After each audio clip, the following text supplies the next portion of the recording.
Okay, welcome to Tuesday night's No Holds Barred support group.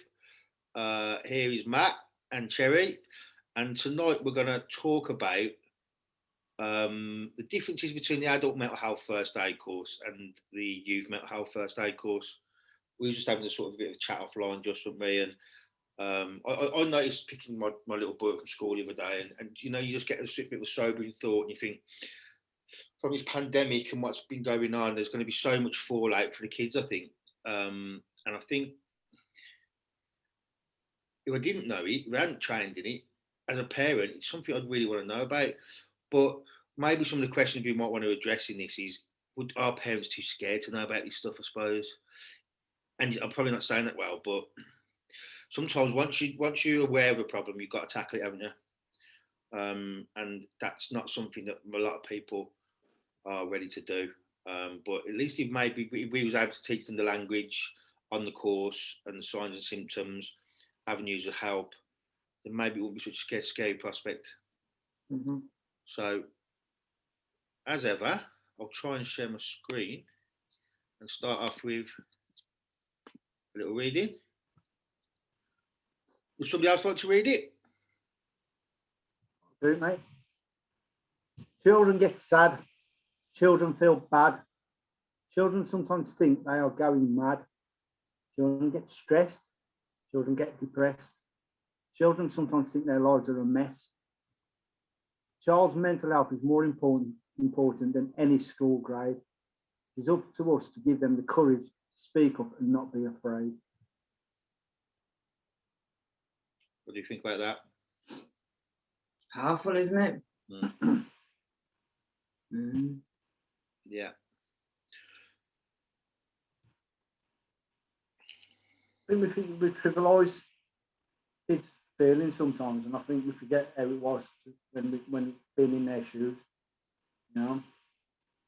Mm. Yeah.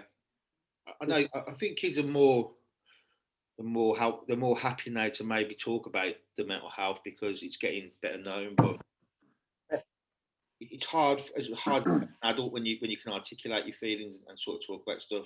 But imagine being a child, being able to get over to.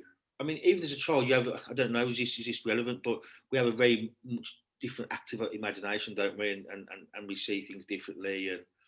And maybe I think as well, if you're a child in this moment in time, and you might even think that you are having a mental health issue, maybe you're thinking, I don't want to bother mum and dad with it at the moment because they've got enough going on. Mum and dad are on furlough, or there's no work, or something like that, and I don't really want to trouble them too much. So I think really it's more the parents going to have to look out for stuff, be more vigilant, and address it with them before they can expect them to come and address it to them, because the kids aren't going to want to put any more weight on the mum and dad, are they? Yeah. It's that as well. It's like what I was going to say. I think we trivialise it as well. It's like, not me personally, but I'm saying it's like a lot of parents are saying, well, what are you worried about? What are you stressed over? You ain't got to worry about the jobs. All you've got to do is not go to school, And I think a lot of parents would, I'm not saying they all, but I think that's what they're thinking, And a child, from their point of view, is like say exactly what you was just saying then. Probably think, I ain't going to say anything because X, Y, and Z, like what you've just been saying. And they're thinking maybe I shouldn't be feeling this way. Yeah. It's all that should and couldn't, orders and all that. And they should be able to say, I ain't feeling right. I should be able to go to the parents and go, I'm not feeling right about any of this. Mm. Don't get me wrong, I know there's a lot of parents who have noticed it. I was talking to a friend last night, and she was on about her little boy. And she was on about how she let him go back last week. She goes, because you could see how it was affecting him being at home, homeschool. It's not that the work was too hard or anything like that. He just couldn't handle not being around his mates. She goes, you should have seen him after the first 2 days of him being back at school last week. She goes, he was a total different person. Total different person. She goes, you could just see it in him. You just got to him. And I think that's where it's affecting a lot of people and a lot of the kids. Yeah. So do you think that when the kids go back to school now, and if they have been suffering some mental distress through lack of social contact, through maybe some concern about themselves, about, life's so different. Do you think just them going back to school, that's going to solve it? For some it might do, but for some as well, it might be. Imagine being okay, not being around everybody, and then all of a sudden we're thrust back into the classroom. You're going to have some feeling, I can't handle this. Because a lot of the adults are the same when they've been on furlough, and then they've had to come back, and then they're being put into situations where they're not, this is a bit much. And we've just done it straight away. We've done it with the kids, and now we've said we gave them warning. But kids' time frame and it doesn't really mean anything. It's not until that first day you're going to get them feelings, isn't it? Or the day before, where, like the first day of school, when you're more anxious and you're more ready to go. And I believe that's how it's going to be. It's for them when they're going back to school, like yesterday. my own 14-year-old son, he's my 14-year-old son. But I know he was anxious about going back to school, going to get a test, because he was asking me about what's he have to do with the test and that. And that's another thing they have to worry about, just doing that. And us as adults, we can say, yeah, it's easy, just get on with it. But it's not comfortable, is it? And anyone who says it's comfortable are lying. It's not comfortable to have that down your throat. If it was 10, 15 seconds and then up your nostril for another 10, 15 seconds, it's not comfortable. It's not. No. So, being a child who's having to do that as well at senior school or any, I don't know if they're getting tested at the younger schools as well, they are, aren't they? Can't see it being the same test. It's just secondary schools that are getting tested, as far as I'm aware. Okay.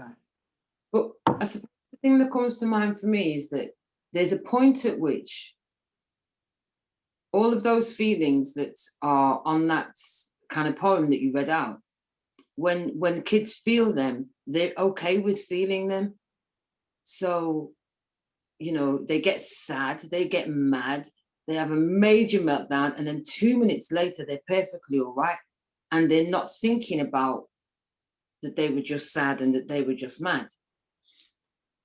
And then as they get a little bit older, and I guess depending on what kind of response they receive from the family outside of them to those different moods, they learn to react and respond and to think about their mood. So, that adds something to the experience. So they don't just be sad and mad and move through it, which is what they do when they're really kind of small. People start to get, children, they start to get stuck in it because they start to think about it. And just noticing how, I think I was saying to you the other day, how my grandson was getting concerned about going back to school. He's of an age now where he can imagine what going back to school might be like, and already imagining that it's not going to be okay, and that in this moment he's decided I don't want to do it, and he gets into the anxiety,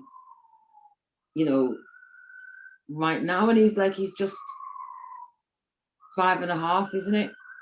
And again, it depends on how the parents are going to respond to him as to whether he can move through that feeling and it can be okay to feel it, or whether he gets the message, like what you said, Matt, of dismissal, forget it, or give your head a shake, or, grow up, or be a big boy and be brave. And, if his feelings are not validated, that's when they start to struggle, isn't it? Yeah. So I think that that's the main thing for the kids, is to validate it, because adults feel all of that stuff anyway, and we would, it's like we forget that children are little people. They're not they feel all of those feelings, Yeah. And making it okay to feel all of that, oh my gosh, it's your strapline, isn't it? It's okay not to be okay. Well, that's the message we have to give the babies, isn't it? Yeah. And I think people don't really want to acknowledge that mental health is a part of a child's life as well. And it's probably for fear of having, it's like we do when we teach this youth course, some of the stats that come up, that's probably one of the most powerful parts of the course. and when we first started delivering it knocked you about a little bit, delivering, you know, some of these stats.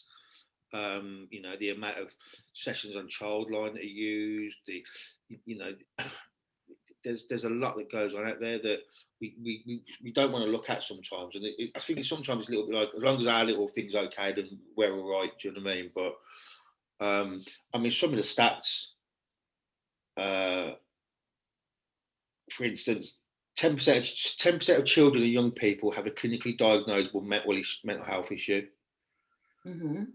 50% of mental health issues are established by the age of 14, and 75% by the age of 24. I mean, that just screams out education, doesn't it?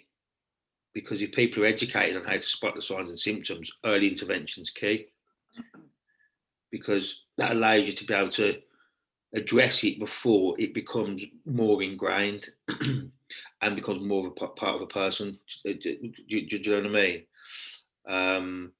Suicide is the most common cause of death for people aged 5 to 19. That's for me. I taught this course and I looked at the stats again today, and I looked at that and I thought, what? And I know this already, but that doesn't say a lot for me, really. But what I'm trying to get over is it's that thing that hits you. You know, suicide is the most common cause of death for people aged 5 to 19. 5.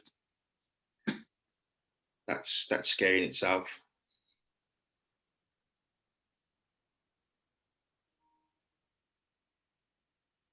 I don't want to be flipping about it as well. So when you put it into stats, one child every day. Way too many. Yeah, one child is school age. One way too much. Takes their own life, and over 300 a year in the UK alone, isn't it? It's a lot. Some other stats that come from that: 80% of young people say exam pressure has a big impact on their mental health. It's understandable. I get that. You know,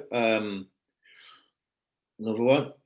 Only 25% of young people with a diagnosable mental health issue get access to treatment and care they need. And I don't know if that's down to CAMHS or what have you. I've not had any experience in it. I don't know about anybody else, but it's not enough, is it? There's not enough out there. So what do we do? Again, it goes back to education and knowledge and getting a bit of understanding around this. Before I did any of this sort of stuff, I hadn't even considered a young person's mental health. You just thought they just love living life, and now they're just growing up and they're doing what they do. But then when you hear a stat like suicide is the most common cause of death for people aged 5 to 19, but we hear nothing about that, do we? I mean, I don't know about yourself. I don't see that anywhere. I don't get where parents are being informed. Maybe look, it's an area you might need to keep an eye on. And I know we talk a lot about male suicide. But that is as scary, isn't it?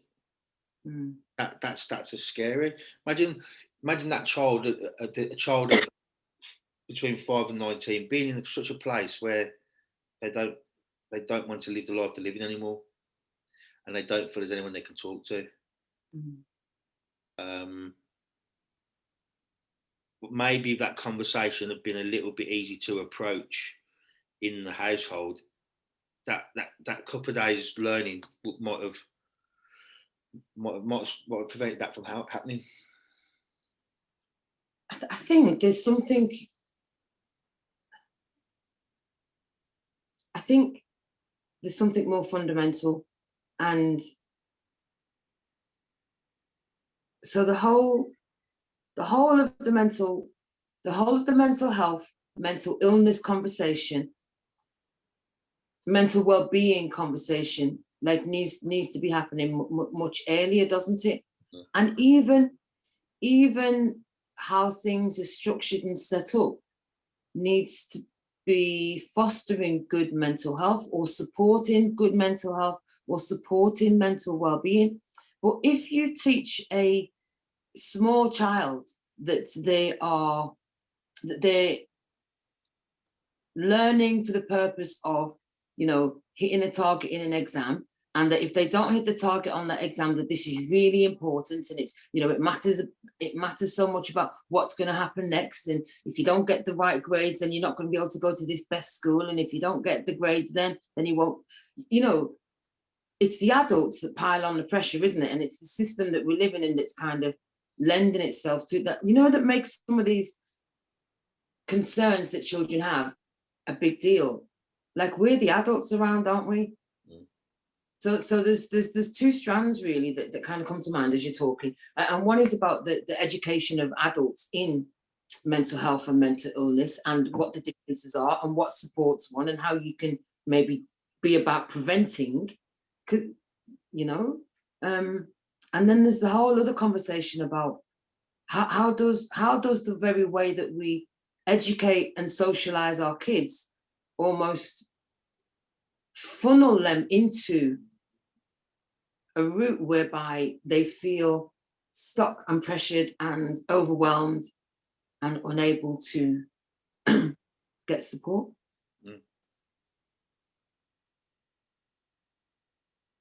It's nothing quite, as you're talking then, I'm trying to think back, and you have vivid memories of being in the classroom. And then I take myself back to stuff that comes through from my son, and how I think there's sort of 5 levels they have. They're developing, they're below expected, this, and we get your reports.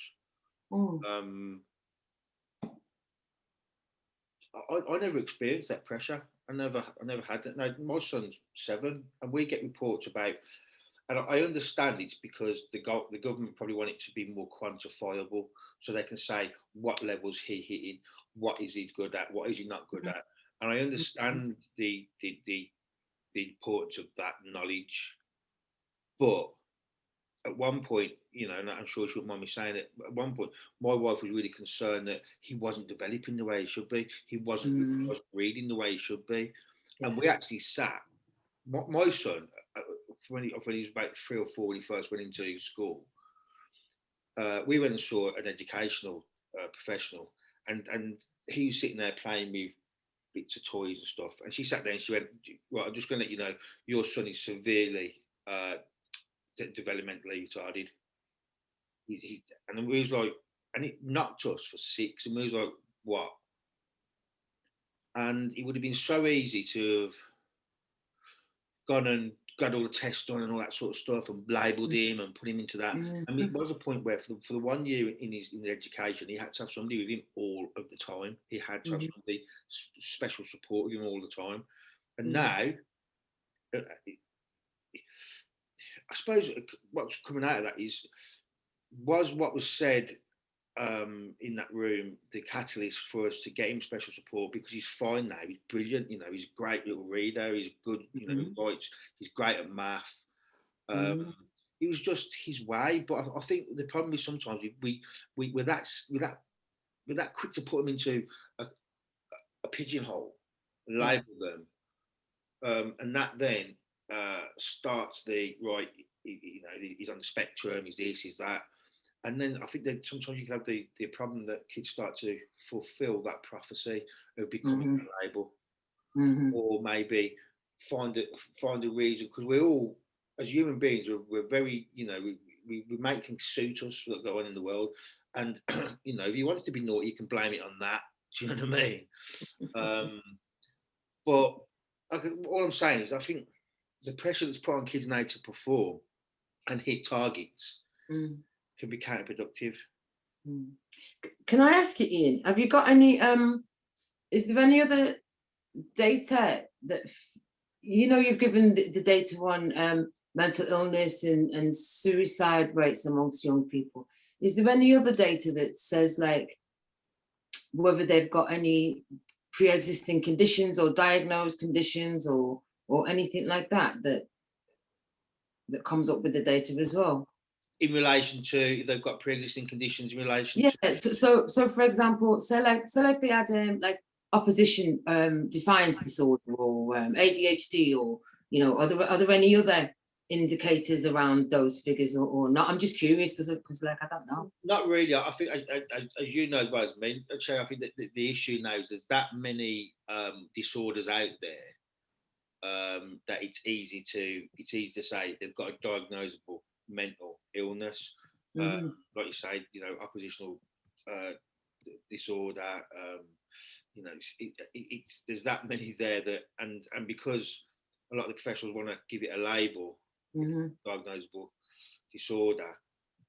But no, I mean, I think there's a lot of stats on the course, but they don't delve into sort of any disorders in general, because you'd be there. You'd be.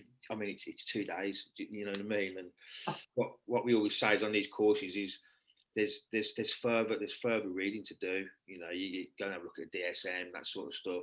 But I think really what that it's guided towards more is just opening that conversation. Do you know what I mean, between you and the child, and getting yourself. Do you know when you've got to learn something? It's about learning terminology a lot of the time, and speaking that other person's language, and this gives you a little bit of that. It gives you that confidence to say, I wonder if it could be this. Maybe I'll go and I'm not going to be scared of what this might be. I'm going to find out what it is. It's strange because when we first trained on it, we was like, this is so similar to the adult course. It's a bit, but then when you do it, it's completely different. But it's the same but different. I'm saying, but different, isn't it? Yeah. It's like you're looking through and you do it, and then but when you actually, the difference between the adult and the youth course is, and I'm going to be honest here now, you seem to get a lot more emotionally invested in it because you get protective over it. You're like, this is about little people. Do you know what I mean? And you start seeing the stats, and you start thinking, what the hell? I've been doing nothing about this, and now I know, and now I can't ignore this anymore. I'm not allowed to ignore this anymore, because I know how many kids fail in childline. I know how many kids experience serious abuse and trauma. And if I just sit here saying, well, I'm all right and my little boy's all right, that don't really cut it no more, does it? And you build a little person on this course, and you go into the mental health continuum. And you build a little person, and it gets really powerful. But that there's I've given Wales a bit of stuff here, but they'll sort of say, by the end of the course, you need to have maybe found some sort of help or solution for them. Because if you take that away at the end of this course, this person is still in trauma and distress. It's going to have a big impact on you. And it does feel like a real journey, I think, with the youth course, don't you, Matt? Yeah, it's a lot better. And you start off. I think it's newer as well, isn't it? So they've honed in on stuff a little bit more, and you start off at the start, and then you get to learn stuff, and then you're trusted with this little person, and you look at what might be affecting them. You sort of taught them when the best time to talk to one of the kids are. Do you know what I mean? But can I ask you guys a question? Yeah. You said you taught about what's like around them, or maybe what angles to look at. Can you say a little bit more about that? Like either of you, both of you. Yeah, go on, man. What way are you asking, Terry? What do you mean, mate? Me? What do you mean exactly, mate? So when so Ian just said, like, you get this little person, and then you taught to have a look at what's around them. Yeah. And then, so I'm just curious about that. What are some of the things that you look at that are around young people? So now, what you do is you make your own little person, so you put into groups, yeah, and so like it'll be 4 groups, yeah, and you make each individual person. You'll have one who's in a good place, one who's in a bit of a bad place, one in a bad place with a diagnosis, and one in a good place with the diagnosis and getting good help. So, but then you give the person a name, and you start talking about what the home life is, what the sexuality is, what the surrounding aspects are coming into them, stuff like that. how they're feeling, are they good at school, what pressures Yeah. they're having, what are their thoughts on this and that, what are the influences, good, bad, and then we make a person. So that's why when Ian time becomes a person, it's because you make an extra person within the room, and that's what you do, and you'll give them a name, and it'll be a boy or a girl or whatever, and then what we'll do, we'll try and do, and then not try, and then that person will be on that journey for you for the whole of the course. So when we're talking and when we say stuff, we always go and remember your little person that you've made here. Let's bring them in. What would this be? And obviously, like Ian was saying, we always try and put it onto a positive as well, because people do get emotionally invested into it. Excellent question, Jay, because what you're asking, I suppose, is what is going to be the benefits of going to this course, of them seeing what's going on in these kids' lives, to be able to maybe have a look a little bit more and say, you're looking at self-harm, you're looking at, stuff like that, you're looking at, and look, sometimes you're looking at attitude, aren't you? And look, kids have attitude, don't they? But it's sort of attitude that's not the norm, ordinary attitude and stuff like that. Their appearance, and look, it's difficult with young people and adolescents, because essentially they don't sleep a lot, wouldn't they? And their attitude can stink and all that sort of stuff. And it's about being able to see around that a little bit. But yeah, really good question, because it does teach you a lot. And what you learn is, if you've got a lot of people in the room, again, like we always say, you learn off. It's not necessarily on the course syllabus. It's somebody will say, well, actually, this and that. And in these courses, I think where they're really good is because you never know what's going to be taught on them. There's always a basic amount of knowledge taught on them, but the lived experience in the room is what teaches you. And then we learn something every time as well. Learn something every time. And somebody will say, and they might get, you create a space where people could be honest, and they say, well, look, and it happens on most of them. I've had a situation with this and that, and what I should have noticed, or what I could have noticed, is they was doing this more, or they was doing that more. So it's not, I'm doing the course a little bit disjustice here, but I'm doing just justice as well. But what I'm saying is the syllabus of what we teach isn't necessarily the golden nuggets of the information that you get. It's the people in the room. Absolutely. I was curious because it's like there's contributory factors to well-being, and there's contributory factors to illness. So that's really where my question was coming from. So it's helpful, isn't it, when you it's helpful to hear it, and at the same time, like, I'm thinking about the emotional process of carrying a little person through the course with you, and just knowing, because I can remember on the adult course when you gave us the young person suicide rate stat, and we were just like, I think everybody in the room was just silent. Like, one person a day, one young person a day. So I think there's a need to look after the people, for people to look after themselves in the process as well, isn't there, on a youth mental health first aid course? Well, what it is as well, even though we make up the children yourself, we have to tell them not to make it personal, because of this reason. Because you've got to look after yourself. We have to make sure of that. I'm just thinking about that, actually. Some people,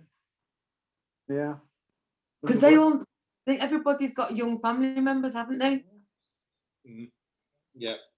So it's really valuable, because whilst they might be trying to stay in the professional lane, what's going to happen is you're going to think about your nieces and your nephews and your kids and your cousins, and like, it's going to happen. But that's part of what makes it useful as well, isn't it? It's not just useful in your professional life; it's useful personally, I think. I think that's why it's like we say, it's not that we prefer, we love doing both the courses, but I think that's why this one hits home more, because it's not. So we could easily say, like, it'd be great for teachers, anybody who works with kids and that, but it's great for any parents as well. Let's be honest about it. We're all at work, ain't we, a lot now? We could all learn this stuff if we've got children, or we're around children of any type. And this stuff is that important, because the way we deal with an adult is obviously going to be different than the way we deal with a child, and especially like safeguarding and everything else also. But it's just having all of this stuff. And when we're doing it as like, when we talk about our own family, be good to if we just notice them at one time. Went, you know what I mean? And hopefully it's nothing, but just for us to go, oh, might have a light bulb moment for us to have a look at something. Mhm. It's a bit different here. Let's go and have a chat. It's like I always say on the courses, I push to do my physical first aid course to go and train in that, because I had a friend whose daughter went into shock while I was on holiday, and he was able to save her because he had learnt certain stuff on the physical first aid. So for me, that's why I wanted to go and do that. And then part of this was me thinking, well, do you know what? I'll go and give up a couple of days of my time to be able to notice something and just have that knowledge. And again, it's one of those things, and I've said it before, it's the skills that you learn are the sort of skills that you hope you never have to use, and you're happy never to have to use. But it's a great, I think it gives you a level of confidence of thinking, do you know what? It's all right. I can ask if there's something going on, and if there isn't, I think it's even more so than the adult one, because the youth one, you would, you know, with a youth, you feel that you, as an adult, you need to help them, because that's what we do, don't we? So you need to prepare yourself and equip yourself with that knowledge and that language and that confidence to be able to go, look, that's above me, but we're going to get you some help. We're going to find someone who can help you. Is there? And a big thing that you can do as well is create that confidence where you can actually get them to connect again with a family member, because you could speak to the family member and say, look, I'm actually a youth mental health first aider. That's why I've noticed this. So it gives you a little bit of credence there as well, doesn't it? Do you know what I mean? Where you can say to that person, I need to put you two together. You need to talk. You two need to get this sorted out. You know, and the reason why I can say it is because I've done a little bit of training on it. I'm not just a busybody. It's getting involved in your child's life. Do you know what I mean? So another question then, because you've both pointed to it. So what are some of the skills that you come away with from the youth mental health first aid course? Yeah, I mean, I'll give you one that I thought that I learned that you're not taught on there. So you taught this by somebody else, right? And he's kind of saying, man, sometimes the best time to talk to a young person would be in the car when you're not looking at each other, or you're walking. Yes. And you're not sat down like that looking at them. That for me was mind blowing. I was like, it's so simple, but that young person doesn't want to be looked at when you're being speaking, and it needs to be comfortable. So stuff like that, you know, stuff that's not necessarily taught, but it talks about, you've got to be even more considerate about where you approach a young person to talk to about this stuff. You've got safeguarding issues that are going to come into play as well. But I mean, that for me was one of the main things that stood out. And the other thing was that to have the confidence to say, are you okay? You're right. So for me, I mean, there's lots taught in there, but that for me was just, just in the car, whether beside you or walking, ask the question. More when the next year. Do you know what I noticed? And we both talk about it on there. It's the bullying bit as well. Because bullying when we was younger, and like we spoke about it before, and it's like, not that it was okay. It was never okay to bully. But what I'm saying is, like, you used to get bullied or whatever. You come home, you shut the door, and you were sound. But now it's not like that. It's 24/7, isn't it? You know, it just keeps going on and on. That's cyberbullying and social media. That gets brought up on there. The way people look at themselves and the way they think they should be, because they think they see something to aim for, and it's like perfection. But it's not a reality what they're seeing. What they're seeing is a pretend reality. You know, all these guys or girls and dressed up and they've got the six-pack and they think that's the way life is, and then they're not realising that that's not like me. Just like you, yeah, man. But yeah. But you know what I mean? That's what it is with these young ones. I think like the pressures are different, I think, as well. I think it's always wings that we used to go and be outside all the time, but the way, that's what you learn off the course as well, how it's different. It's like, you know, kids, we think, being on the PlayStation, not mixing with the kids, but if you have a look at the kids in them online, and the more talk to the mates from school online, Mhm. just like the way we used to do it down the park. Mm. You know, Mhm. but they just don't go to the park, and right now you can't do that, can you? So They've got the bottle of cider, have they? That's what it is. yeah, they don't do that. But it's, you know, it's all these pressures, like they don't do that. That's not the pressures. The pressures are different now, aren't they? It's about how they look and the way how they think they should be seen by by the peers. Yeah. And like another little thing as far as spotting stuff, it's, you know, and you taught this on the adult one as well a little bit, but I think it's more powerful, I suppose, with a young person. You know, it's sunny, and you know that they've still got long sleeves on, and because there's yeah, watching eating habits, watching how they interact socially. It's a little bit more raw with a young person, because by the time you've got older, you've learned all the tricks, haven't you? And I mean, even down to, I suppose, self-harming, and this is not meaning to be derogatory in any way, shape, or form, but you know, somebody who's older, who's cutting themselves, is probably a bit more experienced, that they know where to cut, they know how deep to cut. Whereas with a young person, they could do themselves some serious damage. And when you've got a young person, you're probably doing their washing, so it's stuff to look out for, isn't it? Stuff, little stuff like that. Kids being withdrawn, and there's lots of different little things that you see. But I think what it mainly does, as far as skills, it says to you, you're allowed to ask this question.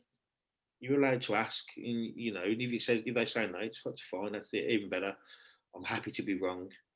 I need to ask the question. But even if you're saying to that person, you know, look, I've done a little bit of training on it. They might not talk to you that first time, but they might know that you can come back and speak to you, and you learn your empathy. You learn your listening skills. You learn how hard it is for kids out there. It's like that old one, isn't it? When you say to kids, you can't be in love, you're too young, right? Yeah. And it's like saying to a young person, you can't be in mental distress. You've got nothing to worry about. They have, you know, they've all got these things going on. They're little people, and their problems are as big to them as our problems are as big to us. Absolutely. Yeah. So yeah, I think the youth course is really good. And look, we're just trying to get it out there, because it'd be a shame for it not to be taken up. We got the 1 day, got the half days, but the 2 days are exceptional. It was one of the courses where we're trying to deliver that I thought I'd really like to make a difference with this. Lovely. Yeah. Prevention as well. You know, let's put it out there. It's like, what if us dealing with it when they're 5, 10 years old, 18, whatever, stops them from growing up to be a 40-year-old person who's experiencing depression and then goes suicidal at one point, because you know, it's not going to fix or explain, but it's a prevention from it getting worse, because it's being risen. You know, everything that's been noticed from when they was a child, and it's being dealt with there and then. And it doesn't make them grow up into some angry adult that's, you know, pushes away life and just is angry with the world at one point. What's good about it as well, the course teaches you about the chemistry of a young person's brain. It goes quite in depth into that. Yes. How the amygdala changes, and how the brain chemistry, and all through that real critical time of brain development, how important it is to understand the influences they have around them, how impactful they're going to be on them. So it teaches like brain chemistry, you know, as much as you can learn in that short space of time. But gives you an insight. And but what's good about it tells you how different things can affect the way the brain grows. So, you know, and if something affects it, then your brain doesn't form in the way it should, so you won't be able to handle certain situations, even though you think you would. And then, but your brain's always changing and forming. It's like, you know, we say they're an adult by the time they're 18, 21, yeah? But the brain's still forming up until they're 23, and they think it's still forming even after that age now. So how can we say they're an adult when, I'm not saying they're not adults, I'm not getting on that, but what I'm trying to say is the brain's still forming, still growing. Yeah, and anything can happen within these time frames, can't they? Anything. And it's You know? I think a lot of it's based on not trying to, because you'll get a lot of people saying, "Oh, kids' mental health," and you're going to do this. It's geared towards teaching resilience, geared towards them young people knowing they've got the support, but going for their own issues with support rather than having them solve for them. And not belittling it. No, Brilliant, yeah. So, have you come across the ACEs stuff, Ian? The what? Sorry. The ACEs study, the Adverse Childhood Experiences study. Okay, so it's this massive study that was done in the States, and essentially there's a list of, I think there's 10 items on it. Adverse experiences that you've experienced in your life before, under the age of 18. And it's things like, did your parents divorce? Was there domestic abuse at home? Is there neglect in the household? Was one of your parents sent to jail? Were you physically harmed? And it asks you all of these questions. And if your ACEs score is 4 or above, then for everything above 4, then the risks of not just mental health issues, but physical health issues, like multiply significantly, until in the end, the life expectancy is reduced by 20 years of somebody with 6 or more ACEs. So if you were to go to a prison and find out, most of the population in the prison would have high ACEs. If you were to ask most people in addiction, most of their ACEs are high, but not just there, because most of the study was done on, very middle class, normal looking people, and it was health condition that I think it was diabetes clinic where they kind of discovered this kind of issues where people were non-compliant and not getting better, and when they looked at it was because of these ACEs. So the point of what I'm saying is, one of the things that they look at around ACEs is a protective person. So, and they ask this question, was there one person to whom you could go, talk to, and feel safe? So when you talk about the youth mental health first aid, and I hear you talk about it in the way that you are, I think, okay, so the potential is that you put safe people around in an environment where young people are, acknowledging that they could be up against all kinds of adversity in their childhood, but you might just be the one person who listens, holds the space, and directs them to where they need to go. So I don't think it could have been said any better. To be fair, that was perfect, and that's exactly what it is, Cherry. Being giving people, for want of a better word, the knowledge, the skills, and permission to be that protective person in that young person's life. Oh, I like that. The knowledge, the skills, and the permission. Yeah, lovely. Yeah. And that's what it teaches. And what it does, it builds on that what you've already got. Okay, lovely. And well done. You explained it really, really well, because I think that's perfect. That's exactly what we're trying to do. So what about the safeguarding piece? Because both of you mentioned it, but like quickly. Do you know with the safeguarding bit, we're going to be honest there, right? I think because it's the best way to be. It was something that was said to us about the safeguarding. I don't think it's something that's been overly explored too well by MHFA, because there's no safeguarding training in it. But what we do when we do this is we sort of say, do you know what we recommend, and we've done a bit of research around it, go and get a bit of safeguard training now before you do this, before you put yourself out there and say you're going to do this. We sort of suggest you do some safeguard training.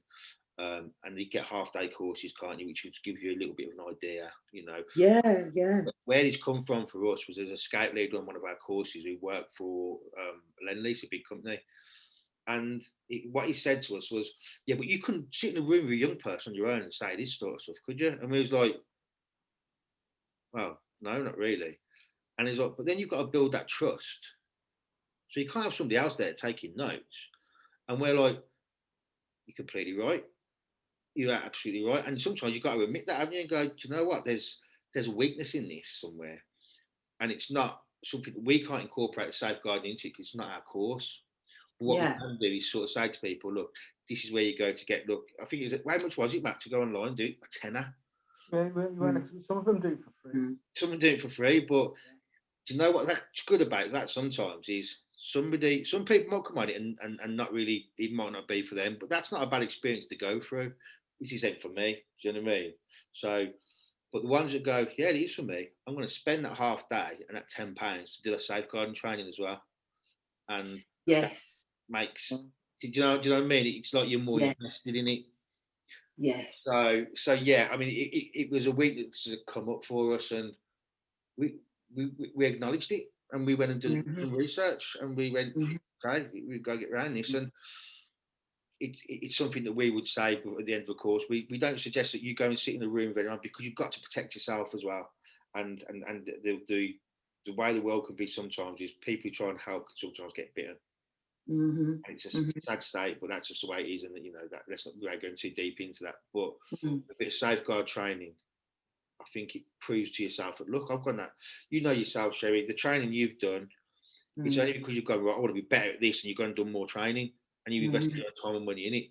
But it's made that more precious to you, I would expect. Made that more valuable to you, because you've gone and done that extra bit of training. So we're not saying you're at the end of the road when you've done this bit of training, but there's a little bit more you need to do to be able to do it properly. Lovely, yeah. And I think what else is coming up, that actually in most cases, almost everybody that would come on a youth mental health first aid course would be either employed in the sector with young people, or volunteering in the sector with young people, and would already under the law have had the relevant DBS checks and all of that. And if they're working with young people, then safety be part of the process. Anyway, did you hear that? Yeah, it's just I've covered my computer's an email. Oh. Yeah, completely right. I mean, not that it's just exclusive to people in that, but your majority of people would know about that sort of stuff. But we wouldn't want to just.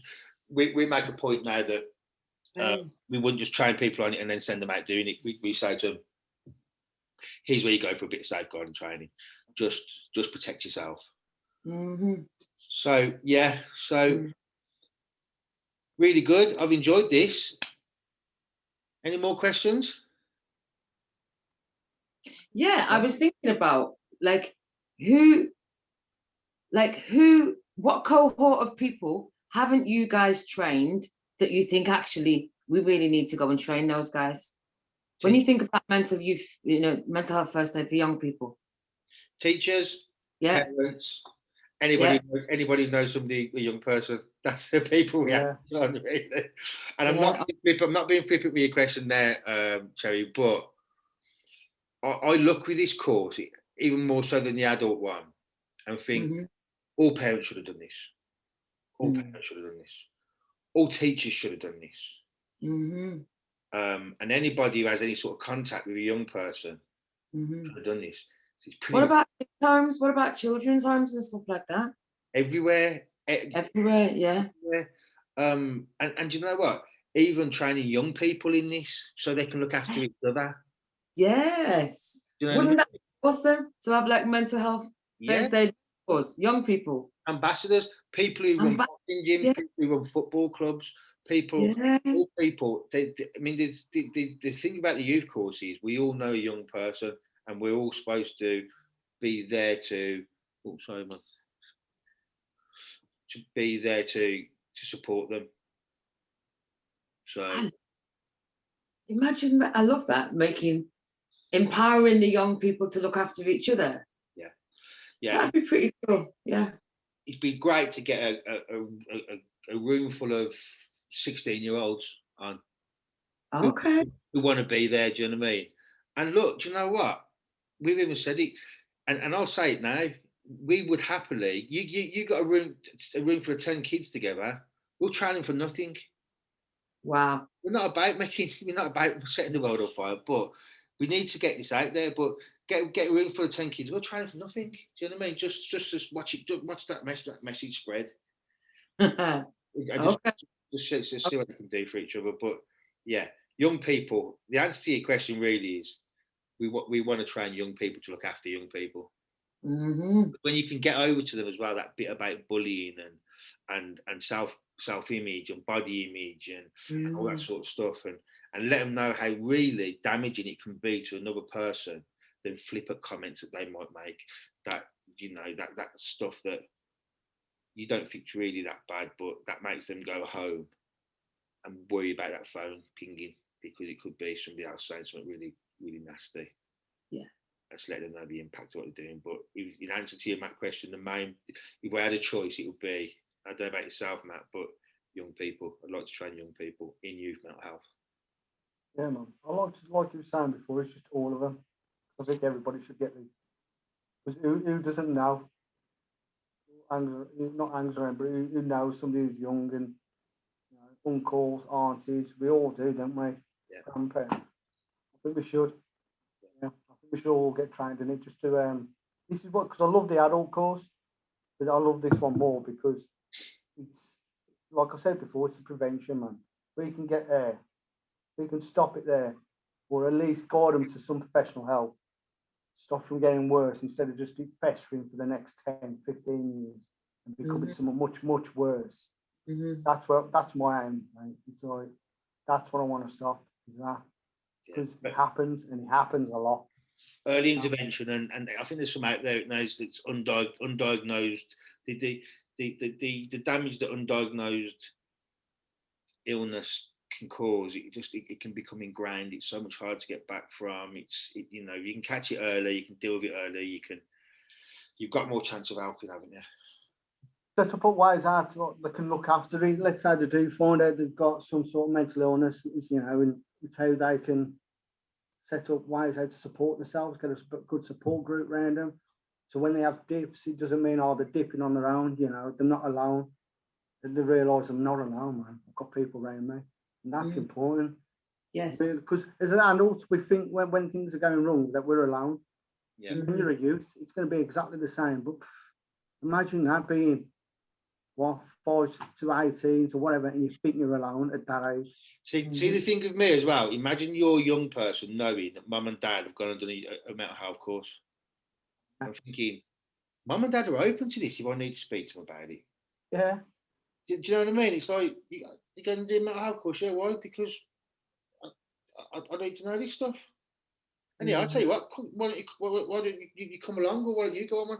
What I'm saying is, that young person, do you think they'd have more confidence in saying, I might go to speak to mum or dad about this, because I know that it's a thing for them, they see it, they know what it's not just a kid being a kid. Definitely, man. And they're going to look at the parents differently, aren't they? Because like we've all got a misconception of parents, the way they are at a certain age. Imagine having a look and then looking at them.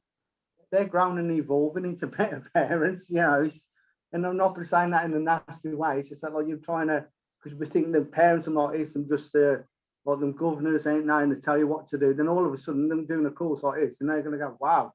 Yeah. I like to think wow. As a kid, you think mum and dad have read the manual, they should know how to do it by now. Yeah. They've read that parenting manual. Do you know what I mean? Yeah, humanises them. You know that they're, and I think what a great thing to show your child. If you don't know something, go and learn it. Yeah. Because why am I doing it? Because I've got the most important thing in my world is my little person who I brought into the world. I want to make sure they're okay, or the people around them. And I think as a young person, if I would have saw my parents doing it, and without going too deep and stuff, it would have helped me out a lot quicker, because I think I could have mentioned things a lot faster than I did. And I would have had a massive amount of respect for them. I'd have been like, that is amazing. Going and learning that. I think that, my daughter wasn't like that. While I was studying, I was in my counselling diploma when she was a youngster. And man, she wasn't impressed with all of that. But what I think is like valuable later on. So if you listen to my daughter now, she'd tell you like great things, like it was wonderful, but at the time she didn't think it was, right? So remember, I think when I first came onto your program now, I was telling you about my daughter's friend who, he completed suicide and he was only 21, and the ripple effect through her friends was Yeah, it was dreadful actually. It was like an earthquake. And that was the thing that touched me, was how impacted by it they were, you know. That was what kind of got me to kind of be asking like the question, like, well, what can I do about this? Because this hurts my heart, seeing all these, like, you know, 20-year-old, 20+-year-olds just being devastated. And so I think that even if it's not your child who thinks, oh, this is a great thing that you're doing, mom, dad, actually, because things are going to go Pete-tong in their peers' lives, like, you just become an asset, so that when they come and tell you about what's happening to their mates, yeah, you've got ears and heart space and head space, and maybe some sense of, okay, well, have a look at this manual with me, and we can see what, you know. It's that, isn't it? You know. Yeah. I think that's exactly it. And I think you've actually hit some really good things, Sharon. I think what a great thing to end on, what you just said there. I think that's absolutely brilliant, because I think what it does, it opens up a channel of communication as well. That young person, if it be that your child or be not, it's your friend's mum and dad. It's a channel of communication that they know that they can go to. Wow. And if for nothing else, 2 days is nothing for that, is it? Learn to listen, not just be judgmental, mate. It'd be great. Yeah. That's what kids are worried about, mate. And that comes in. Yeah. Guys, thank you for a great night. That's been really, really good. Yeah, man. I'm just aware of time, because we've kept everyone up, haven't we? Well, we've kept Jerry up anyway. Thank you very much for coming, and good stuff. So wait, before you go, how can people book onto the Youth Mental Health First Aid course? Where should they go? Right. How do they find you? That's probably the perfect thing to say. But if they go onto our website, go what this is on, the No Holds Barred. We've got our contact numbers on there. And I think what we're going to look at doing is, obviously, we'll have a chat after, maybe put some packages together about making it a bit easier for people to get onto, organise some stuff. Hopefully now, look, we'll do Zoom courses, we'll do them, but it's not our bag. We want to sit in a room with people. We want to get that off them. So we've spent this last year or so championing at the bit of wanting to get and train people, but we've been pretty true to ourselves, I think, if we're honest. Matt's delivered a lot of half days to people, but we're delivering a course tomorrow, and we're doing it in person, which is why we've got different backdrops. But we always want to deliver these in person, Cherry, because you felt the power of it in the room, and I don't think you get that from a Zoom course. So we can do it via that, but it's something we've always gone, oh well, we'll wait till we'll keep learning, we'll keep doing what we've got to do. But what we'll start doing is throwing up some dates, so we're going to start doing stuff where it's face-to-face learning. It will be with less people, but what we'll do is start getting some dates together for people. Fantastic. In different parts of Birmingham, and maybe have a chat with yourself, and just get some stuff together where we can go, right, this is what we're going to be doing. Excellent. Push it forward. So watch this space. We're going to put some dates up for people, and you'll be able to book onto the courses. Awesome. Good stuff? Good stuff, yeah, definitely. Okay. So, thanks, guys. I'm going to stop recording now. Good night. Like that.